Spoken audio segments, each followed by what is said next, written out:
Welcome to Nashville Underground Tonight, a presentation of Alley Productions. Featuring Angie Alley, Ed Hill, Kevin Mason, and your host, Dak Alley, and those underground heroes, the songwriters. Who's ready for something good? Who's ready for something good? Who's ready? Who's ready?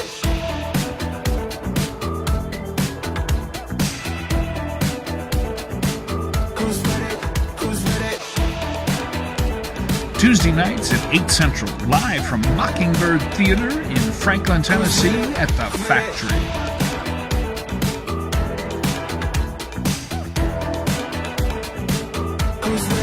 Who's ready? This week's sponsor is Heritage Builders Publishing. Who's ready? Oh yeah, Nashville Underground Tonight. Welcome to Nashville Underground Tonight, featuring our production manager, Angie Alley, co-host Ed Hill, musical director Kevin Mason, and your host, yours truly, Dak Alley. Here at Nashville Underground Tonight, we showcase songwriters and their stories, sometimes through live interviews, sometimes through pre-recordings that I did for my book. It goes a little something like this. How's it go, Dak? It goes a little something like this. Oh, okay. I'm sorry. Okay. We'll also be hearing from our Grammy-nominated co-host, who you just heard, Ed Hill, with his stories from his book, It Matters to Me. Here's $1.50. It matters to me, too, Ed. Pre-orders for these books will be in the next coming few weeks. As soon as we know the date, we've said this before, you will, too. It actually comes out in August, but we're going to take our musical director is singer, songwriter, guitar player extraordinaire, Kevin Mason. See, I didn't mess up your part. And there is Kevin Mason. Ed Hill sitting over there. I'm sitting back. Not setting, because that would be something you set on a table, right? Yeah, it's not sitting. So, okay. So, There's still the code on. our production manager is my wife, the beautiful Angie Alley. Angie, what have you been up to this week? Oh, I've been so busy. Busy week. Well, tell us about it. Yesterday was a big day for Nashville Underground Tonight. Yes, tell us what happened. Yeah, we had a big meeting over at Mockingbird Theater at the Factory in Franklin, and it couldn't have gone better. We're all so thrilled. April 16th, we'll see y'all there. Yes, that will be good. You can actually hear me because we have so many mics in this little room, which is great. And I had to go over and fix something, and I do that every once in a while. What little room? We're in Nashville. See the river behind me? I can see it's moving. Man, it's cold. It's amazing. So I try to say that we have a place. We are homeless. We're out. We're in a van. You said we were camping. In a van. Down by the He calls it river. the Dak Shack. Now, Ed, Yeah, Dak. you've been reading a book lately. Tell us about it. Well, I just thought Brandy Blanton has this book. I'm going to show it to you. It's called Legacy. It weighs 800 pounds. It's really good. It's about Franklin. It has a lot of history. It's really something worth reading, and I just wanted to say that about Brandy's book. She worked really hard on it. And Well, I was looking through that. It's got a lot of cool stuff about Franklin. absolutely. And I think there's even a story about Ed Hill in there. There is. Yes, There is. of course. It's, Yes. Yeah, well, that's a bonus. You get the bonus. Now, folks, if you have any questions you'd like to ask any of our panel or our guests, just dial up the number, which I'm going to show you here in a second. There we go. We got a phone number over above Ed's head, and I guess I could be putting me on here if we're going to talk. Yeah, that's right. That's exactly where it is, Ed. You're right. Just like the weather, man. You're so good at that. I know. Thank you very much. Okay. Now, it's in the right-hand corner of the screen is we do our best to put you live on the air and answer any questions that you may have. And Ed, can you push that little thing up? Because people by now. What thing? Over here. We've got a guy named Rob Harris here. Rob, come over on camera here. Yeah, You can push Rob. that up a little bit. Rob's a guest of ours tonight. We're glad to have him here. Well, that Okay, thing. right-hand corner of the screen, and we'll do our best to put you on the thing. Or you can just say hello or ask a question to the next text feed on the bottom of Facebook. Also, if you like the show, help us promote it by sharing it on your Facebook. Please hit the share button. I wanted to say how much we enjoyed. Don't go anywhere, Rob. I wanted to say how much we enjoyed last week with our guest Dickie Lee and all of his hits, such as Keeper of the Stars, who we have another co-writer here tonight. Shh. Let's fall to pieces together, and She Thinks I Still Care. We also wanted to thank, like we do every week, we feature radio stations such as WSM with Devin O'Day and 104.1 The Ranch with Dennis Banka in Carthage, Tennessee. 94.5, Ed, Yeah. that features Even Stevens on Sunday nights with his show. Stanley Carr has a show on 94.5, Hippie Radio. Then there's also KXRB, my hometown radio station in Sioux Falls, South Dakota. See, I can't help the way I am. It's just where I'm from. We also wanted to mention Wacom, WAKM, our local 950 station out of Franklin, Tennessee. You want to push that up for me, Rob? You're hired. This is it. Whack 'em. Just whack 'em. Now, Garth Shaw has been a big supporter of our show, and we wanted to mention that he is part of a group called Songwriters for Songwriters that you can find on his Facebook page. Love you, Garth. Oh, isn't he awesome? He's just so supportive of everything that musicians do in this town. We just love him. And now, he started this Facebook page with Kevin Ogdegaard. I guess Kevin actually started with the National Academy of Songwriters out of Los Angeles, California. Just take it up, Rob. You're good, man. Coming up in the next few weeks, we have, tonight is Karen Staley. Then we have Mark Colley, who's a pop songwriter with his new book. We'll be talking to him, won't we, Ed? And we got Devin O'Day coming out, Roger Cook, Keith Stegall, Leslie Satcher, Mark D. Sanders. Now, I'm going to get this ready. We got a clip coming up. I think we do. Let me see if I've got it here. I think we have a clip from Karen Staley. I tip my hand to the keeper of the stars.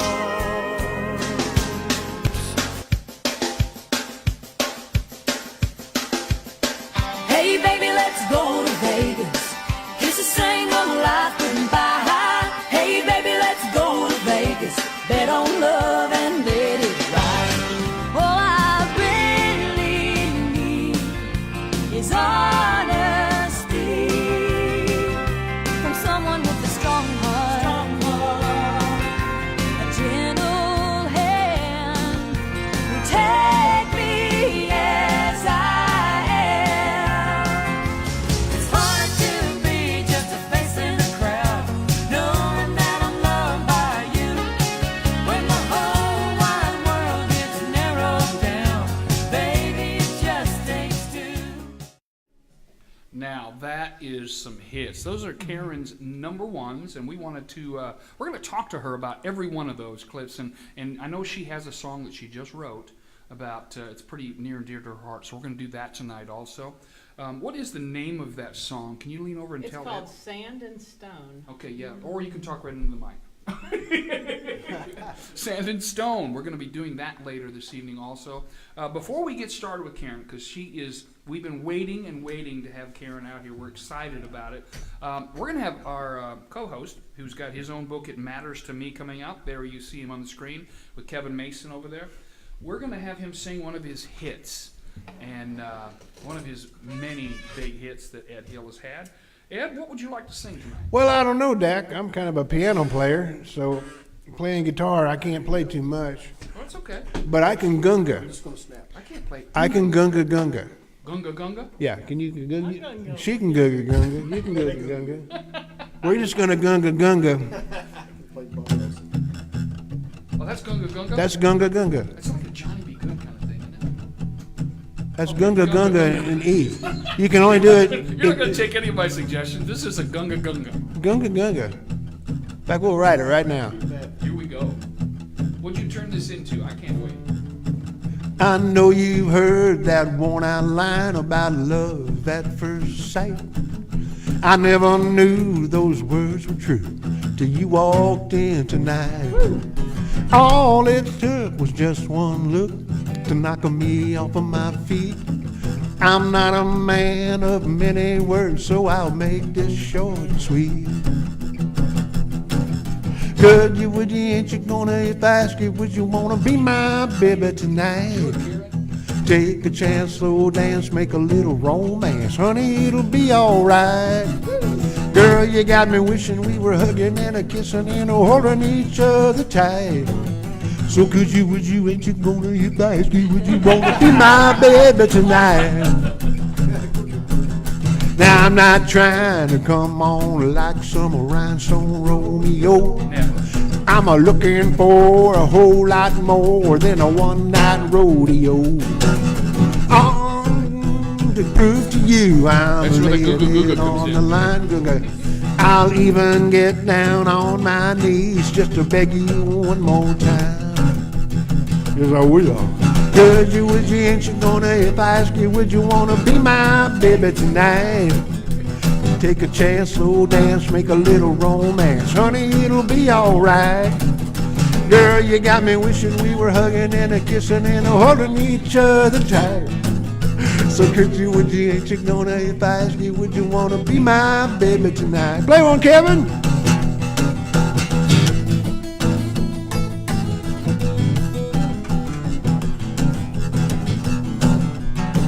Mr. Beast. Girl, you got me wishing we were hugging and a kissing and a holding each other tight. So could you, would you, ain't you gonna, if I ask you, would you wanna be my baby tonight? Yeah, could you, would you, ain't you gonna, if I ask you, would you wanna be my baby tonight? Oh, yeah. Yeah, that's Gunga, Gunga City. Now that song, good job, Ed Hill. Oh, I forgot the words in the second verse, but hey, it's Well, only you know, hey, 25-year-old song. you have a right to forget it. You wrote it. You can do it. Rich Fagan wrote that with me, and he was a great writer. Yeah, which He Fagan? was homeless when he had this idea. He was like 18 years old, and like 20 years later, we wrote it because he couldn't get anybody to write it with him. And you were then happy that he asked you to write it. Well, I wasn't so sure when we started, but yeah, and homeless, singing around a fire barrel in Philadelphia, doo-wop. Could you, would you, ain't you gonna, if I ask you, would you want it? That's what he had. You know, I interviewed him. He told that same story you're Yeah. telling now. He sat around Yeah. with a doo-wop group. Well, at he was the a fire. he was a little guy, so he did that for protection. You know, I mean, I thought it was a great story. Oh, it is a And great he couldn't get anybody to write it with him. I just didn't have any ideas that day, Well, I'm so so glad he found Ed Hill in Nashville Well, to write that. I am too classic. now. And That song's a we have our standard. first caller. Oh, we have our first call. So who's Adam's calling about hearing this song for the first time. calling? Okay, so let me put him on. Hey, Adam, we're gonna put you right on the air. So, what kind of a question you got there, Adam? Well, not really a question, just a story Tell it. about the first time that I heard that song that Ed just played. You know, there's a handful of songs that I can remember the first time I heard, and that's one of them. I was on a date, and I guess I was probably 14 years old. They let you go then? That's great. Wow. Well, the girl was on a date with her parents were driving us, and that song came on the radio on our way to the movie. And she was talking about how much she loved the song, and I hadn't heard the song. But she said that it made her mad because she couldn't sing the words fast enough. Hey, that is. Really, Go ahead. well, what really made her mad was after the first chorus, when the second chorus came along, I was singing the chorus word for word. Oh, and it was man. the first time I'd ever heard it. Wow. Well, it's because you are a songwriter too. I know Adam. Adam Connor's his name, and he's a great songwriter himself. He's a good friend of Garth Brooks. Adam, thank you for calling in. Thanks, Adam. Here's Angie back to you. Thank you so much, buddy. We'll see you tomorrow. I'll see you tomorrow. Okay, so we're. Hey, Adam. And let me Angie talks to our guests so we can all hear.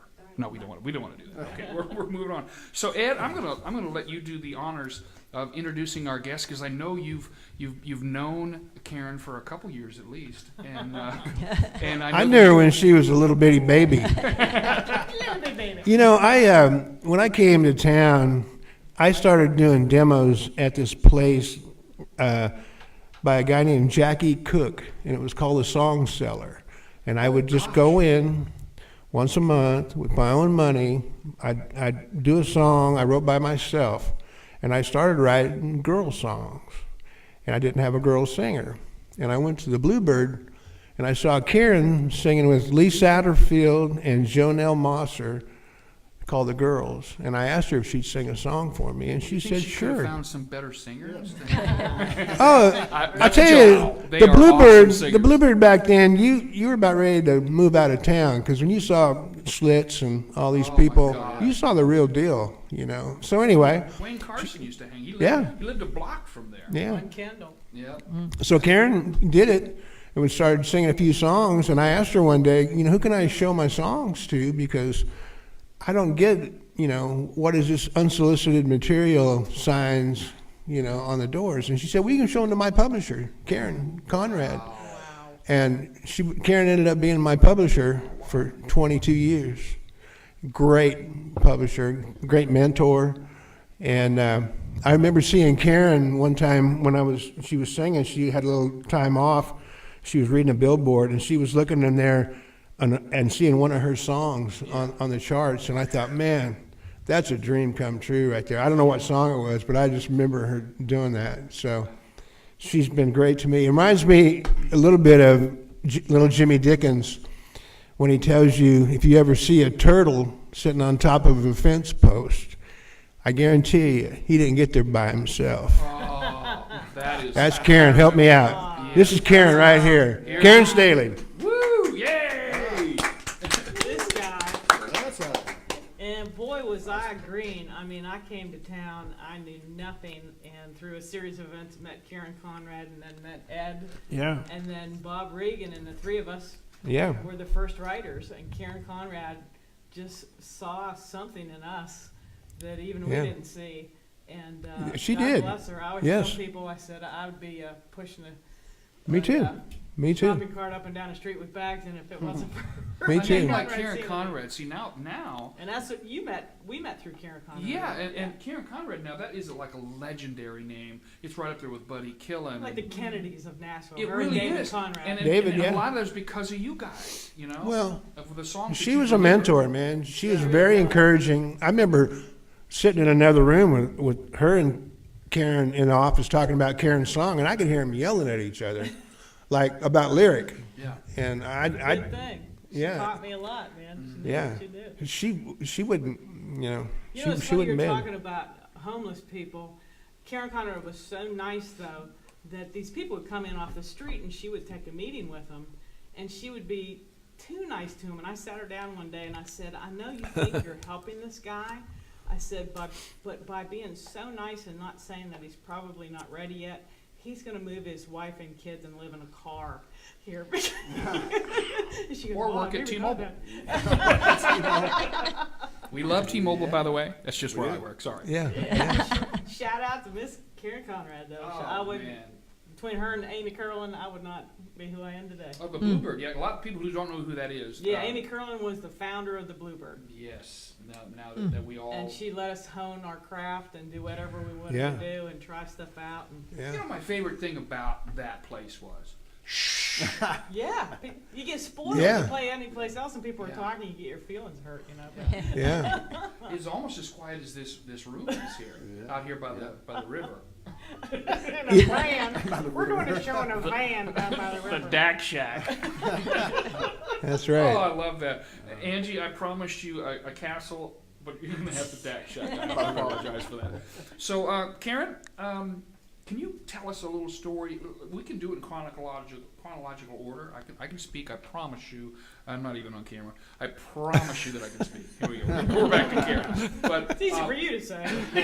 yeah, as he stutters. So, not that there's anything wrong with that. I don't want to. Okay. So being politically Or for Mel Tillis. No, blah, blah, blah, blah, blah. Yep. So, we can go in the order of the songs on that snippets, or you can just pick a song and run and tell us a story about a song and how it got written.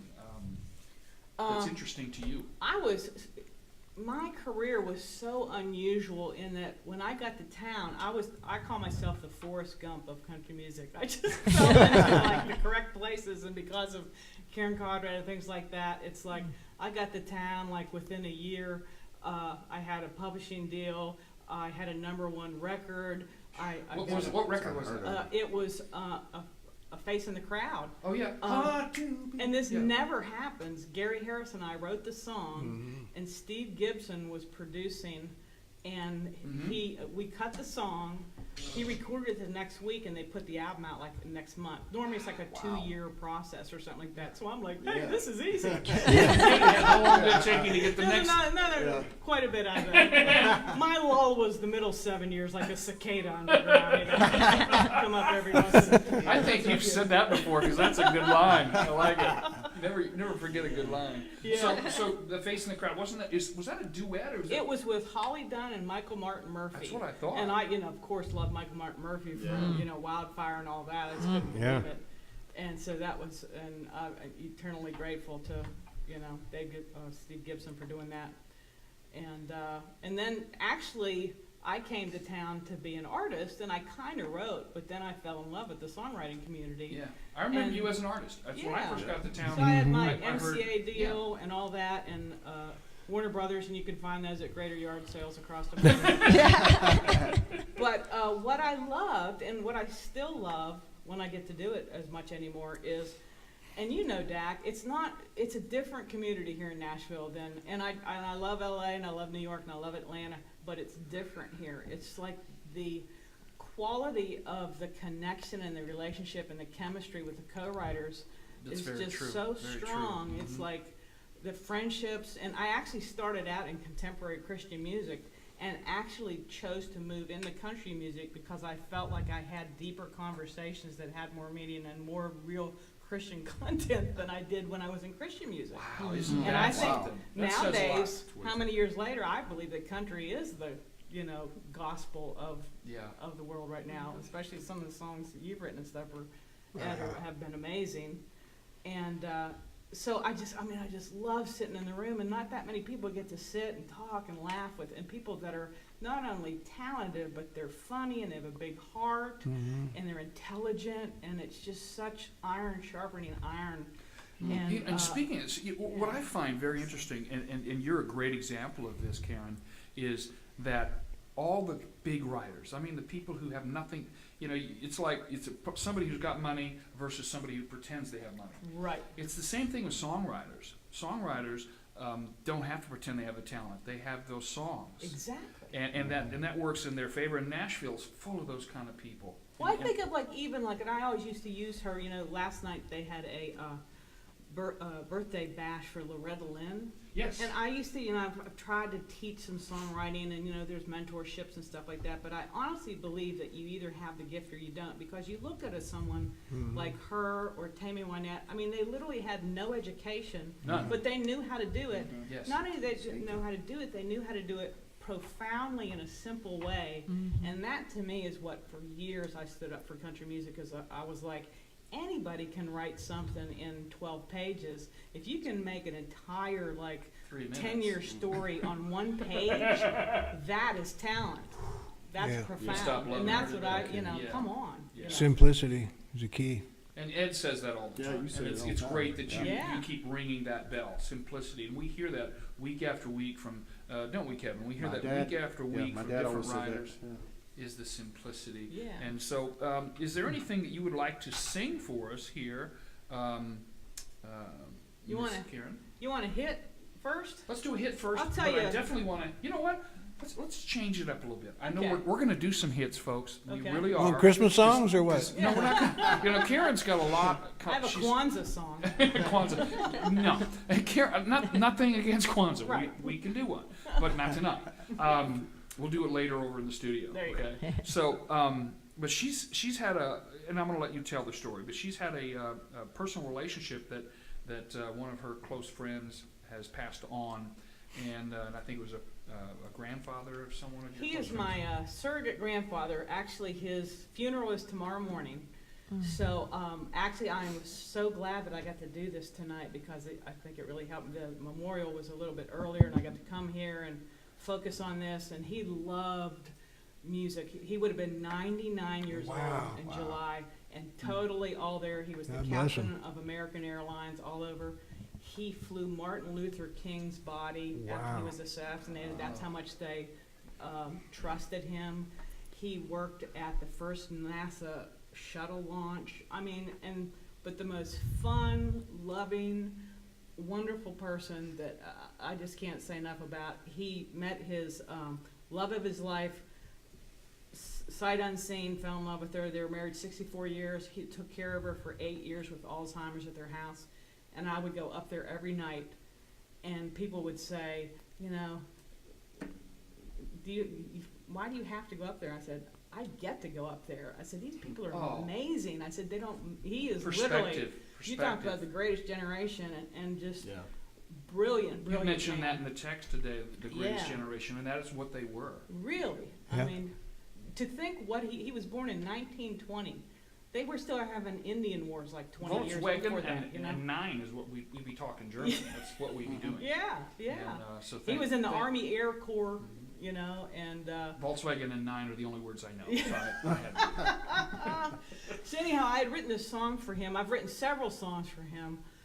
And Would you him bless and his us wife. with that here? Yeah, so I'm going to be singing this tomorrow for him. So And Rob's going to film it on his that's on his sweet. iPhone, even though we've got all these TV cameras. But it's awesome, Rob. amen. Behind the scenes. Okay, we're doing behind the scenes too. He's going to have a green screen back there. There you go. All right, So Karen this song Staley. is called Sand and Stone.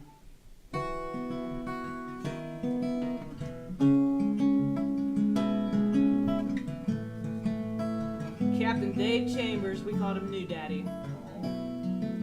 My granddaddy's 99 years young, sharp as a tack, that son of a gun. Still loves to laugh and have some fun. He's a joy to be around. Lived through the Depression and World War II. Whooped some Nazis and cancer too. But never lost his positive point of view. Seems nothing gets him down. We were sitting around talking just the other night, and I asked him the secret of his happy life. He said, write your hurts in the sand, carve your blessings in stone, keep the love you can and just let the rest go. If you want to have peace like you've never known, write your hurts in the sand, carve your blessings in stone.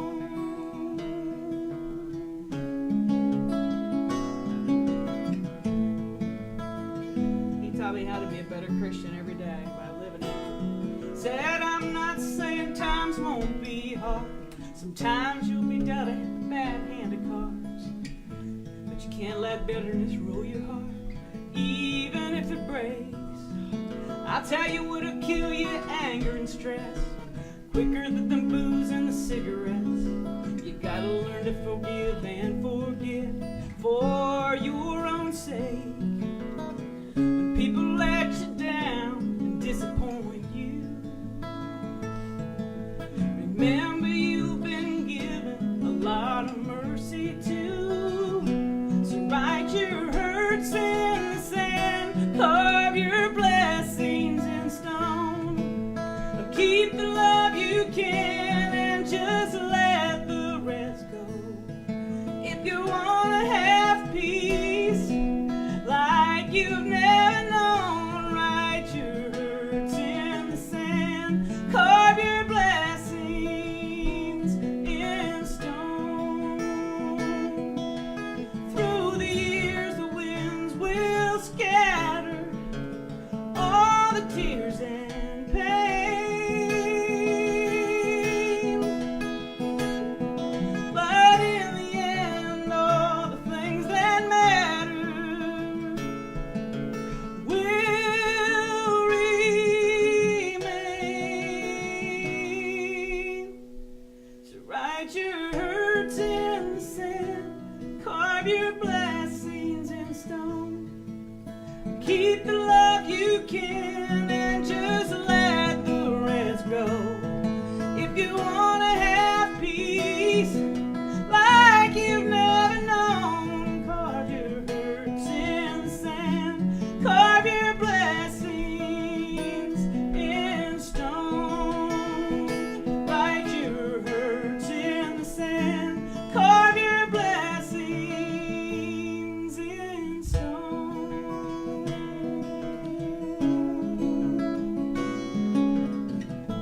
Awesome. You know what, Karen? I'm so glad we don't normally do that here on the show because we want to do the hits, but I think we just heard a hit. Thank you. I love Beautiful, that song. beautiful. Yeah, So it's a privilege to listen to that. Yeah, Brilliant. They say right what you know. I mean, you know. that's like a real song. Yeah. That's a real song right there, The only boy. thing I didn't care for in that song, and I'm just going to be negative here, but there was no tailgate truck in it, and Oh, I know. Dak, come on, Dak. Well, help. Hey, baby, let's. Angie. that was a joke, and I Yeah. love tailgate songs. In Hey, my- baby, let's go to Vegas. You started out as Hey, baby, let's go to Smyrna or Laverne. It didn't work. Oh, yeah, Didn't work as good. Oh, Vegas would sound like more fun. I thought that was a cool song. Did Go that- to Vegas. How'd you think of that? I mean, I that's wrote- that's off the wall. It's off the wall, and check this out. I am not joking. I had a friend who did a bad Elvis impersonation, and he'd go, "Hey, baby, come on, let's get Alicia Marie and get in the church. Go back." Come on. I literally went home and wrote this song in under an hour. Wow. It sort of morphed somehow from a fishing in the dark groove to sort of a more To that, it was good. Chattahoochee groove. The way that I wrote it was, I wrote it for 45 minutes, and then I played it for a publisher. He goes, "That's actually a good song." And I was already on the road with Faith Hill playing guitar and singing, and I'd had "Take Me As I Am." And she recorded it, and then Alan Jackson was like, "I want to record it." And they went back Wow. and forth, and I was like, dear God, this is the best. Yeah, yeah. And They're gonna fight. This is awesome. and so it actually became a hit, and then I jokingly called, I bought a horse farm in Franklin, Tennessee here, and I called it Faith Hills, because that's who paid for it. So Oh man. Yeah. that was, interesting, but I was 100% writer on that song. I was a 50% writer on Take Me As I Am. I was a three-way writer on Keeper of the Stars, and over the years, I made more money on Keeper of the Stars because it just keeps people, Yeah. the Keep weddings playing and it. they keep playing the It's a little standard, engine that yeah. can, Yeah, it just Yeah. keeps on going. We had talked with. Dickie Lee. Thank you for filling in my brain. Yes, Dickie Lee last Yeah. week, and week before last, and he had mentioned that thing just makes bank, and thank God for those songs. Thank God. Thank Well, God there- he called me. He could have written that by himself. Well, him that's and, him and Danny he- Mayo. You know what? He talked to us brought about that it. up. We Yeah. told him that you'd said that, and Dickie actually said, "There's no way we didn't have a bridge." They can't sing. Yeah, he, They can write. yeah, he said you wrote the bridge. Well, Dickie said you wrote the bridge. So without that bridge, it's Ye- like Wayne Carson said. It was still a good song, but it didn't become a hit until the bridge. Danny Mayo is a real interesting guy, and he kind of discovered Confederate Railroad. I know Karen had a Confederate Railroad hit. Genius. And he was really nice to me and my wife. And one time he invited us to Alabama, and we went down there. I thought we were going to ride, but he invited us to a fat farm where he loses weight. And he had a pet pig, and it followed him around everywhere. And that's the Danny Mayo I know. I mean, but he was brilliant. He wrote Feed Jake. Remember that song? I named my dog Jake after that, too. I had a Yeah, dog he that was lived great. 18 and a half years. Danny was great. Yeah, he was smart. Good guy. We're gonna have to introduce you to Dash the Wonder Dog before you leave. I know you like dogs. No. Shelties. Yeah. So that's a great story. It's a great song. I'm gonna put this back over to Karen. When I say back over, I've got to switch here. Okay. I have to do everything except talk. Ed and Kevin and I tell you, we've been having so much fun with this, and having you here tonight is a blessing to hear about these songs. And I think we need to let writers do maybe a song that hasn't been a hit, because that one blew me away. Thank you. It was Just to throw another monkey in the works here. Karen has a song she wrote, I think by herself, a long time ago, and it's really good, and it's about a stripper called Somebody's Child. And I think it's a great song. I don't know if you ever heard it. Well, what's interesting is I made it the first single on my Warner Brothers album, and it was great because I had Patti Loveless and Vince Gill sing background on it, so you can tell it sucked right there. right. Well, But it was a had to true put up with story, what you had to too. put up with. But what was interesting was, in the music business, a lot of promotion and stuff is done by taking people to lunch at a Deja Vu or a Yeah. gentleman's club, which I always, the opposite of gentleman's clubs kind of thing. Yeah. And that's what was the genesis of that song. So I knew it would kind of like make people uncomfortable. Yeah. But I get so many requests. But for you that were brave, song, man. for You the did it. humanity of Can you it that play I us a could've- verse and a chorus of it? Let me see if I don't have. I tell people all I can retain Did you is bring your water. brains with you? Because I have to. I leave mine in the car sometimes. I may not have it with me, That's okay. but you know, one week because we're going to do this again because we love. yeah, Karen we'll do Staley. it then. Hey, I got a song I But want somebody, to ask it's about one too. of my, when people ask me what my favorite song I've ever written is, that's one of the top 5, Somebody's Child.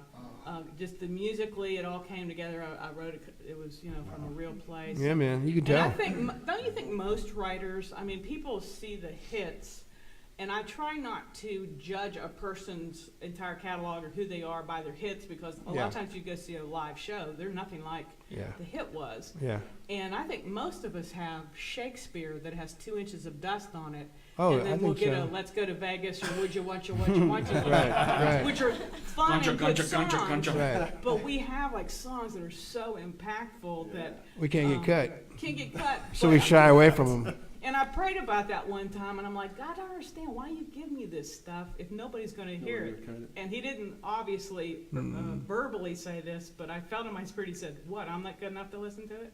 Oh man. Wow. Wow. You got to have joy in the journey of just the craft of, and that's Yeah. what I love about See, songwriting. the guests aren't supposed to make me cry. Ah, no. I mean, I like singing and I like performing, but my heart is the writing is taking the idea and making the gestation of that into a demo, which we usually fall in love with the demo and can never beat the demo with the Right, master. Right. Well, Because that's the usually demo true. musicians are the true geniuses. Well, they come up with it. Oh, it's And then they get unbelievable. copied. Well, they'd rather In 10 play seconds. on the demo, not for the money because it's less money, but when they get the demo to play the master, it's hard to not copy the demo if it's good. Yeah. So they're creating something from nothing when they're doing the demo. And what I Man, used to do for Same Christmas, as the writers. I yeah. would, because a lot of times you go in and you have 3 hours and you'll cut 5 songs or 6 songs or something. I mean, just slam them out. And all they ever hear is you doing like the male vocal or something like that. And so for Christmas, I would do the finished versions and send them so they knew what they played on, all together. Yeah. And I'm such a A fan lot of people the don't do musicians. that. That's really cool, Yeah, Karen. that's cool. I just want them to know, in context, how cool they are. And I'm always stunned. It gets to the point in the studio where I finally learned, like if a guitar player does a guitar solo and it's fantastic, but he wants to fix it or do another one, I have finally had to say no. Why? Because he'll do another one that's so cool that I can't pick out which one I like better. It's a good problem to have. Yeah. Well, I know you couldn't see me, but I'm sitting here wiping tears from that. God. Well, that's great. I Absolutely. mean, everybody can't play stadiums. Everybody can't be on the Right. radio. There has to be another reason that you're writing songs. And I did notice, and I didn't forget, Kevin. Kevin's had. You wanted to bring something. Yeah, up, so here you yeah. are. Back in the 90s, I played with a girl named Robin Lee, Yeah. and she cut she cut 2 or 3 of your songs, but Walk Through Fire Shoot, man. was one of my favorite She killed songs. that song, Yeah, too. it was- R&B type And I know song, Gary, she I think will. it was Gary Morris had a version of it, and Russ Taff, I think. Oh, But she had we a always finished loved doing that cut song live, though. Yeah, she wailed on that Yeah. song, though. That was very cool. Oh man, because I always wondered, and this is not about me, but I always wondered why we do write those great songs, and nobody hears them. It's got to be. Because, I mean, even the people that are as successful as Ed or Jeffrey Steele or whoever, that get maybe still 90% of their songs are never recorded and nobody Right. else ever hears. Oh, I mean, yeah. Oh, the for sure. whole I don't world even doesn't know how many songs I've written. Yeah. That But always I reminds- guarantee you, Go ahead, Ed. if I get 1 in 100 cut, that's a pretty good deal. Amen. And I don't even know. I don't know. I But- always call Ed take the one. the tortoise in the hare Yeah. Aesop's fable. I said he's the tortoise. He just keeps doing what he's doing. Every 3 years he'll get a hit. People. Song of the Year hits. Yes. Yeah. Somebody else will write like some incidental hits that you'll forget, but he when he comes out with one, it's like you will Well, always Right. But remember. the thing last year, I'm going to put that on camera here. You are on camera. The last year, and we're going to get back to Karen because obviously this is her time. And the thing that you're up for ACM Song of the Year. Single of the year. Single of the year, excuse me. Again. Again, with the Luke Bryan song. Well, it's actually Most- his song. most The people are Luke good. Cut. Most people are good. It was 3 weeks at #1. It was a real country song. You know, And a gospel song to me also. Yeah, it was Because real. says so much. And then you guys had the guts to say, yeah. love who you love ain't nothing to be ashamed of. I never 'Cause I'm thought. gay. I never And thought to it would hear get that cut. on the radio at 58 years old finally, after having go through Yeah. basically the Holocaust of, everything Yeah. else. And then to have someone as cool as that to say that was like, I didn't- you touched so many people with just that line. Yeah. I didn't think anybody would cut it. It was Jeff Yeah, Stevens. yeah. Jeff Stevens, who I'd written with a few times years earlier, Luke's producer. He heard it, and they cut it just exactly like the demo. Broke You down showed like me the that. demo. Played us the It demo. is. It's just Yeah. like it. And I didn't don't think even anybody think could. most people are good. Well, I just 51%. But I So believe you're it when he saying sings it. that song was based on a lie? Oh my God. It's a beautiful dream. Based on a dream. We'll go that way. The lie's out, dream's in. It's beautiful, Ed. But And, that's the way it should be. Oh, right. Well, I think we have the heart of a listener. That's my only barometer. If it affects me, that's the only thing I can go by. If it moves me, makes me laugh, makes me cry. Yeah. And the same with you. It's not about money. No. If I was going to make money, I'd have done something else. And 99.9% of people who are successful in any business, it's because of the passion and the money Yeah. follows. Yes. I guarantee you that a Vince Gill or someone like that would be playing at a Holiday Inn guitar in Yeah. a band, a wedding band or something. Yeah. if He's he wasn't actually famous. almost Still doing be that happy. now. Was he With playing with Eagles, the but- Tom Jumpers, right? No, I'm talking about But- Third yeah, and Tom Lindsay. Just the Tom Jumpers, yeah. Yeah. Third and Lindsay. He's doing that for the love of the game. Yeah, because he Yeah. keeps wanting to get better and better and Yeah. better, Yeah. which is so cool that he could just sit back on his laurels and never have to do anything. But Yeah, he it is loved great that he is. Hey, he's going to be on the Eric Yeah. Clapton thing, too. He's good, man. And what did you say? Eric Clapton, he's doing this thing where he gets all these guitar players together, and he's on that. Oh my Yeah, goodness. Vince is. Well, and a lot of people may know this or may not know this story, but and we'll get back to this. But you brought it up, so we got to finish this. Vince Gill was asked to be with Mark Knopfler asked him to be in Right, Dire Dire Straits, Straits, and a yeah. lot of people do know that story. But he turned that down. He says, "I'm really liking this country thing. I'm going to stick with it." And that was before he had the hits. That was in the late '80s, and then he came out with the Patty When I Loveless Call Your thing. Name. Oh, Yeah, when I call your name. Oh. Hello.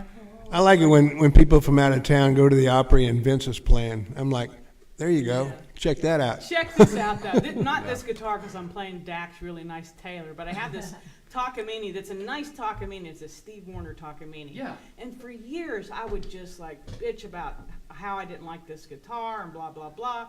One time I'm playing the Bluebird, and Vince Gill's there, and he goes, "Hey, man, can I use your guitar?" And I said, "Of course." He sits there and plays, and I went, "Oh, it's me." The guitar sound like sounded that when I played. amazing. Well, I'm going to differ with that. Karen, you sound great. Yeah, you do sound great. And if you would, could you bless us with one of your hits? You Sure. pick it. It's up to you. Sure. I will do one. I was writing one day with Bob DePiro, another hero of mine, one of the funniest Wonderful people alive. And he had gone through a divorce, and we were just talking about, dating again and, gaining weight and him losing hair and gaining hair in places I didn't need to hear about. But, weird conversation. Bob wouldn't do that. So we talked for probably 2.5 hours and didn't think of anything to write about. So we did the next most professional thing. We went and got something to eat. Of course. Yeah. It's So we lunchtime. went to this little place called Bongo Job over by Belmont College. And I went into the ladies' room, and there was all this graffiti scrawled all over the wall. And one thing just lasered out that was profound to me, and it said, "Beauty is only a light switch away." Oh. And I thought that was hilarious. We laughed and laughed about it. We went back and ironically wrote this song that has sort of a similar line in it that was a big hit for Faith Hill and the title of her album. And you just never know where stuff's going to come from. You just got to roll with it. So So, Karen, what is the name of this? it's called "Take Me As I Am." Here's Karen.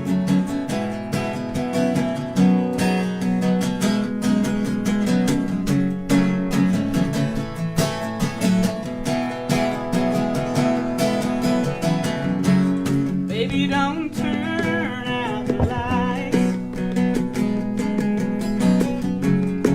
I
show you something that I brought with me. Okay. Oh, no. Oh yeah.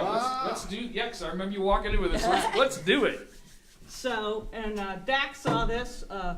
We go way back. I'm so blessed to be part of your book coming out. Oh, It goes something thank like this. you. I can't even believe I'm the mascot of the book. Basically, No with way, these guys. no way. Oh. But I don't know if you can see this. Which camera you want me to put this on? Yeah. Go ahead right there. This one. So it's a Let me zoom it in on that. it's a multi-platinum award for Faith Hill, and the name of her first album was called. Bring it towards you a little bit. Okay, A little more. little one. And then if you could just cover up. No, I'm just Yeah. kidding. How do you feel about Cleveland? Who said that? Tootsie. Yeah, that's great. Pull back, pull back. You're making me laugh and you're making me cry. What is the deal here? So Faith Hill, Oh, her first album is called Take Me As I Am. yeah. So then I go out on the road with her and stuff like that. And then I would rehearse the songs that she was thinking about cutting. So this song, we start just playing with the band, and it's called It Matters to Me. I didn't know who wrote it. I didn't know nothing about it. And I came to her. She wasn't even in the room. And I said, "Dear Lord, you have to hear this song. This song is like, it's like a career song for you." And she says, "I love that song." She goes, "But it sounds like a Trisha Yearwood hit." And I went, "And that would be bad because..." And so I said, "You have to cut this." So we cut it, and I sang background on it, stuff like that. And then I found out who wrote it, Mr. Ed Hill. So we are on the same plaque together. And I think that is just the coolest. And now you're sitting side by side at Nashville Underground tonight. We're so proud to have you here. Oh, man, Thanks I'm for so bringing proud that. to be on it, man. Well, now tell the story about that plaque, which is cool. It was she was the first female act to go 2 million on her first Back to back, yeah. tell us Which about I think she slid under Shania Twain to yeah, do she that. got in before that. You know, yeah. I mean, like a year. Yeah, I mean, she was huge, and I remember her saying it was still back when they weren't playing women on radio, Yeah. and they were wanting to add her on, and they said, "Well, we already have one woman in the top 10." It's like, what's that got to do with anything? Yeah. You know, so I think after the, third Soul to Soul tour that, netted 89 million apiece, I think she got the last laugh on them for Oh that. yeah, those two together. But they're so, I mean, Faith has been, I don't hang with them. I mean, they have their own island and stuff, Well, I won't hold that against them. Yeah, it's over here in Leaper's Fork. Isn't it? Yeah. I want off. Islands I want somewhere in the off. Bahamas, and I mean, but they are some of the most generous people, and Faith was so generous to me all the time. And You have 2 big hits on her. yeah, and then I had another really great gospel song called "Keep Walking On" that actually Trisha Walker wrote, that I co-wrote with her, and she did a duet with Shelby Lynn on the CMA Awards. And so that was a blast. You know, to something do. I don't ask a lot of. I did when we were doing the book. It goes a little something like this. I would ask this question, but I haven't asked anybody on the show yet, and that is, tell us a little bit how, because you write a lot of stuff by yourself, but you got into co-writing. Why did that happen? Well, it's like, it didn't even dawn on me, but that was sort of like the Nashville thing. Sharing And publishing. to me, it's like a part of, business-wise, it makes no sense to me whatsoever. Why do you want to split the song between publishers? Right. But there is something to be said. It's just like dating to me. Yeah. You can have 2 people come together that are just incredible people that have no chemistry.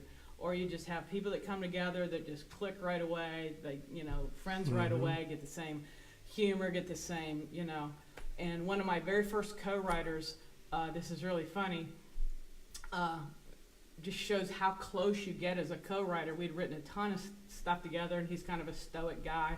And his wife calls me up at the time, and she says, "I don't know how to say this, but are you having an affair with my husband?" And I went, "Wow, no, Yes, not at all." Putting it all on paper. Yeah, not at all. And I said, "Why would you say that?" Because he came back and told me about this song, and he was just like sobbing about it. I've never I heard mean, him. like what you did to me tonight. Yeah, he said, I've been married to him 11 years. I've never seen him sob like that. Wow. I said, well, it's not me. It's just the song. Yeah. It's just like we get into such an intimate place together, and the joke is if you ever write a cheating song, it was the co-writer's idea. But But it is. I mean, for really good writers, don't you think like as an Yeah. empath, like you become the person in the song, like Oh, yeah. that you're that Yeah. deep into it. So I think Yeah, you that focus. makes that heart connection between people. Yeah, you're focused on it, Yeah. for sure, what I find. And the publishers, they don't know who writes good together. They're never in the room. Yeah. It's more politics for them, Yeah. you know. They're never in the room. They don't know who you click with. I mean, you could be McCartney and Lennon, and they'd be like, yeah, I don't know, maybe you ought to go over here and write because it's going to work for me, you know. And 9 times out of 10, if I will give somebody a CD with 10 songs on it, and the 3 they'll pick out as the hits are the ones that I wrote by myself.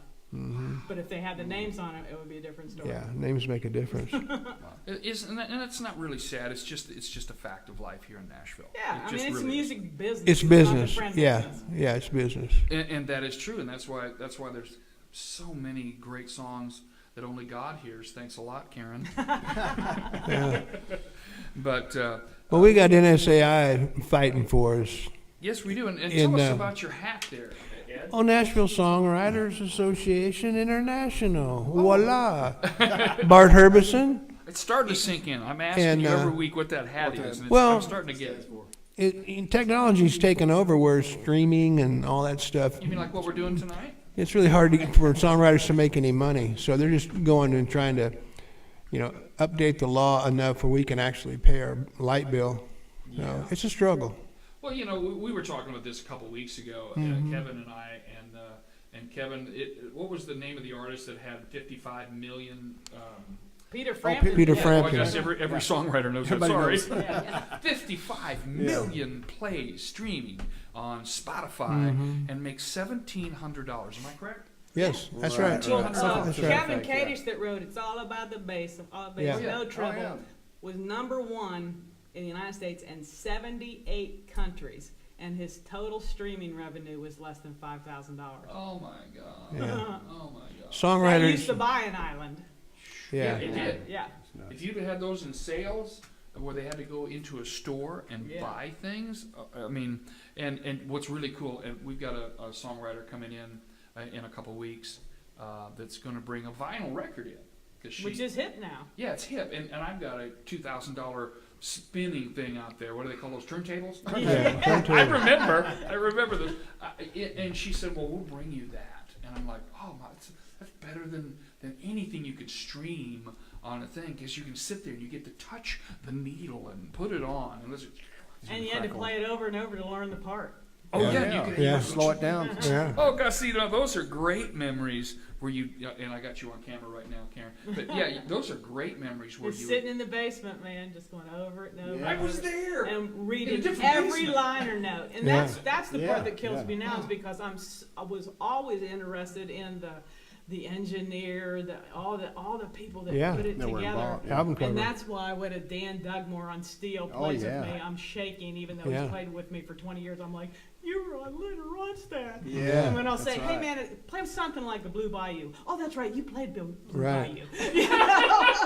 And on top of that, Because he's I know every single Yeah. player and every writer and everything. plus he's the nicest guy in the world. Super. We have You a know, lot of that in common. I used a to lot. read those liners. Oh, That's man. how I fell in love with songwriting. Yes. Because the name under the name. You Yeah. know, the name under the name, to me, Well, they're givers. yeah, and that's who the real artist was. Yeah. Was the name under the name. It the is. people who were making that up. And I'm not putting down an artist. Thank No. God for them, because they sell millions of records and they have a talent all their own. But let's be honest. Haven't they had enough? But back in the day, even I didn't realize this. I knew they did it as songwriters, like the Boyce and Hart and all that kind of stuff. But so many of the studio musicians were never put on the record because they thought it was a band that they were playing with, and it was Oh, yeah. the band. Like so the they, Monkees. And, So they never yeah. got a credit, Yeah. And so many of those guys, it's just amazing. Speaking of that, back in that time, we had Gary Talley on the other day, and I didn't know that band, those young The kids, box tops. they actually played on the letter. They said they had to do it over and over. Really? They did it 37 times, I think. Yeah. And you can call me and correct me if you want to, Gary. But I think it was 37 times, 33, 37. Yeah. He said, and who was the singer of that song? What was I his can't name? remember his name. Yeah, but he No. passed Is that- away. Yeah. Felix Cavalier? No, that's the Rascals. Oh, yeah, sorry. I can't remember. He passed away, but A couple years ago. yeah. And, Well, he said he did his like 40 times, and that's Yeah. why his voice was so and he was raspy. smoking cigarettes, and he was 16 years That old. raspy. Because back then you couldn't fix it if one person made Yeah. one You mistake. had to go back. That's Yeah. Give me a ticket for. Oh my God! But Well, those old Nashville sessions. Yeah. now we've got 4 minutes left. So what I want to do is, of course, I want to really hone in on our guest, the impeccably talented Karen Staley, and I would love you to do one more hit for us. And Oh, sure. It's of your choice, and you could do anything.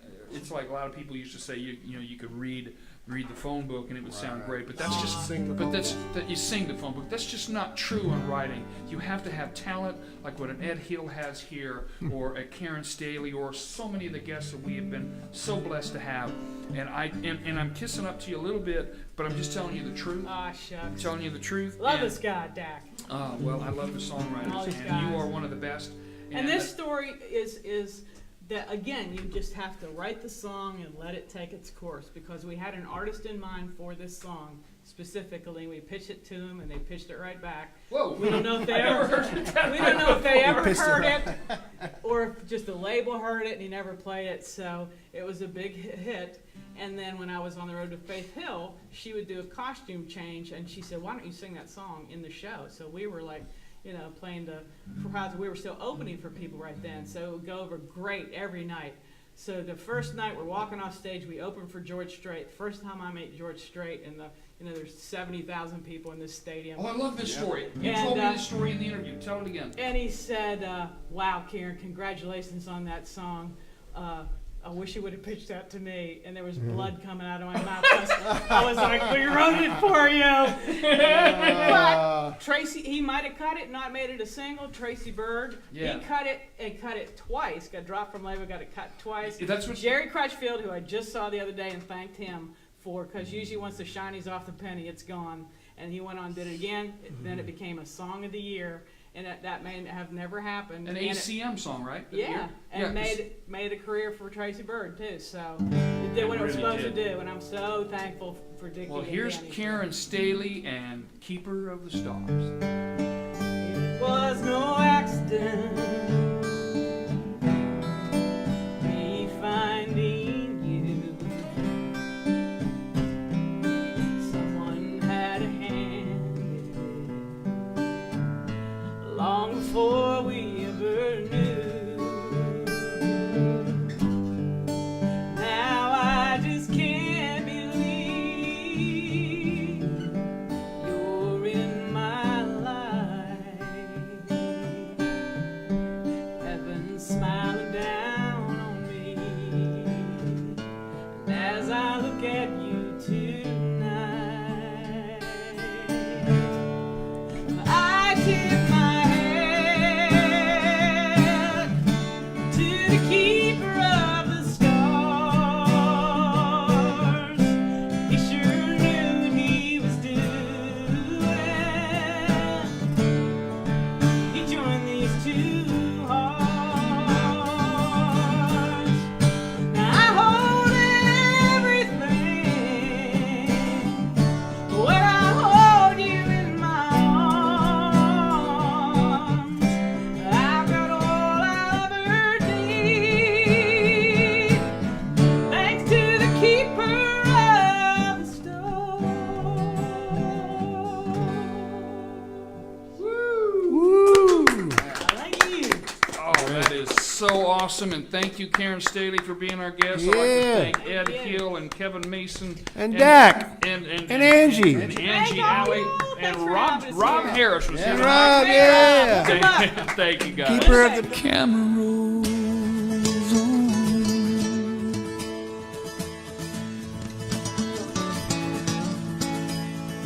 The ratings are waiting on the next sensation. The camera rolls on.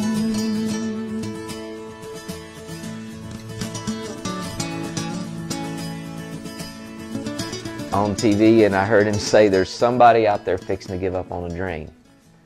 I had been trying to write a song called The Vicious Circle, which was I'll be yours until the sun doesn't shine. You know, it's kind of a demo. right.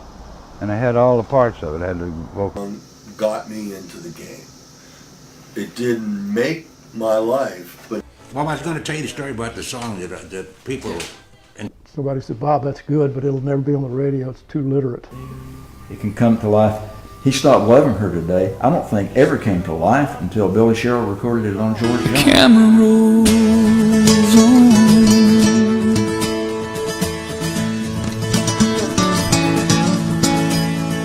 The ratings are waiting on the next sensation. The camera rolls on.